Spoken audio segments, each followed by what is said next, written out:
Video में आगे बढ़ने से पहले वीडियो को सब्सक्राइब कर दें। श्री कृष्ण जी कहते हैं, अर्जुन से भौतिक प्रकृति क्या है। गीता में इसकी भी व्याख्या अपरा प्रकृति के रूप में हुई है। जीव को परा प्रकृति, उत्कृष्ट प्रकृति कहा गया है। प्रकृति चाहे परा हो या अपरा, सदैव नियंत्रण में रहती है। प्रकृति स्त्री स्वरूपा है और वह भगवान द्वारा उसी प्रकार नियंत्रित होती है जिस प्रकार पत्नी अपने पति द्वारा। प्रकृति सदैव अधीन रहती है, उस पर भगवान का प्रभुत्व रहता है क्योंकि भगवान ही नियंत्रक हैं। जीव तथा भौतिक प्रकृति दोनों ही परमेश्वर द्वारा अधिशासित एवं नियंत्रित होते हैं।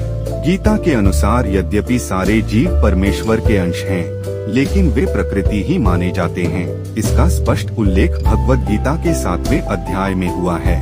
अप्रेमितस्त्वन्या प्रकृति विद्धि में पराम, जीव भूता महाबाहो ययेदं धार्यते जगत। यह भौतिक प्रकृति मेरी अपरा प्रकृति है, लेकिन इससे भी परे दूसरी प्रकृति है जीव भूताम अर्थात जीव है। भौतिक प्रकृति 3 गुणों से निर्मित है, सतोगुण, रजोगुण तथा तमोगुण। इन गुणों के ऊपर नित्य काल है और इन प्रकृति के गुणों तथा नित्य काल के नियंत्रण व संयोग से अनेक कार्यकलाप होते हैं जो कर्म कहलाते हैं।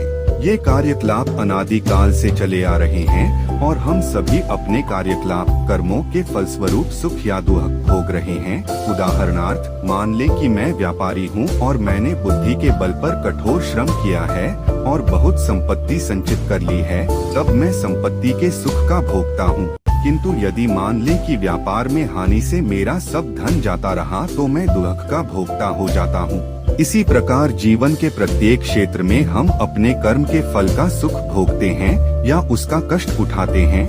यह कर्म कहलाता है। ईश्वर, जीव, प्रकृति, काल तथा कर्म, इन सब की व्याख्या भगवद गीता में हुई है। इन 5 में से ईश्वर, जीव, प्रकृति तथा काल शाश्वत हैं। प्रकृति की अभिव्यक्ति अस्थायी हो सकती है, परंतु यह मिथ्या नहीं है। कोई दार्शनिक कहते हैं कि प्रकृति की अभिव्यक्ति मिथ्या है, लेकिन भगवद गीता या वैष्णवों के दर्शन